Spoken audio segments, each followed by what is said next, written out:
No more matches. None. Take matches out. WrestleMania, it's the granddaddy of them all. The Super Bowl of professional wrestling. And right now, you're looking, by adding another match, a 9th match, of oversaturating the card. I'm sorry, if the talent's feelings are hurt, oh well. But if you don't deserve to be on the WrestleMania card, you don't deserve to be on the WrestleMania card. If you can perform on the WrestleMania stage, do so. Be honored to do so. But most of these guys, they're getting thrown in the Andre Battle Royal. They're in the ladder match, which is a really good ladder match. But not everyone needs to be in WrestleMania. Besides, without pay-per-view buys, who's going to get the payouts anyways? And then we're going to have to hear them all complain about the money they didn't get. Don't add any more matches. And remember this, while you have all your calculations about this match 30 minutes, this match 27 minutes with entrances, and you say you have 55 minutes of time left. Last year, we had a 20-minute opening segment with Hulk Hogan, Steve Austin, and The Rock, and backstage segments, and other lulls in the action. That will fill the time. 8 matches, plenty.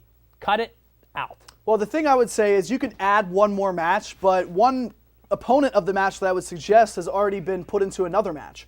Let me just break this down really quick for you. We have 8 matches: Roman Reigns and Brock Lesnar, Triple H and Sting, Undertaker and Bray Wyatt. You're going to carve out at least a half hour for those 3 guys with entrances, with exits, with video packages. Then you also have Randy Orton and Seth Rollins, John Cena and Rusev. You can figure 20 to 25 minutes for those guys, as well as 20 minutes for the ladder match. And then the Andre Battle Royal and the Divas match, that's 10, 15 minutes, give or take a few. That gives you 55 minutes, almost an entire hour of nothing. So my suggestion, take a little bit of time away from that, maybe 40, 45 minutes, and then give yourself an extra 20 minutes. Why not have Goldust versus Stardust on this card? A match that sells itself as a good mid-card feud that is already there to be made. You have two brothers.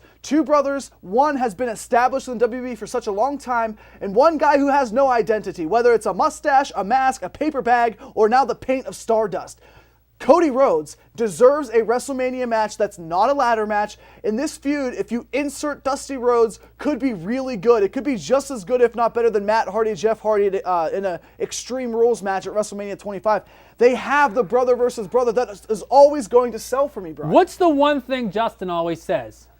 He says a lot of nonsense. No. What's the one thing he always says? I don't know. Malibu you can't over do tequila? too many big things on one night because it's going to overshadow another thing. But it's the big stage. You couldn't have Sting at Royal Rumble in a match against Triple H before WrestleMania because he'd be overshadowed. Sure. These things are what we can't do. And I agree with you, Cody Rhodes needs to be out of the paint, out of the latex, and just given that character because the boy can wrestle.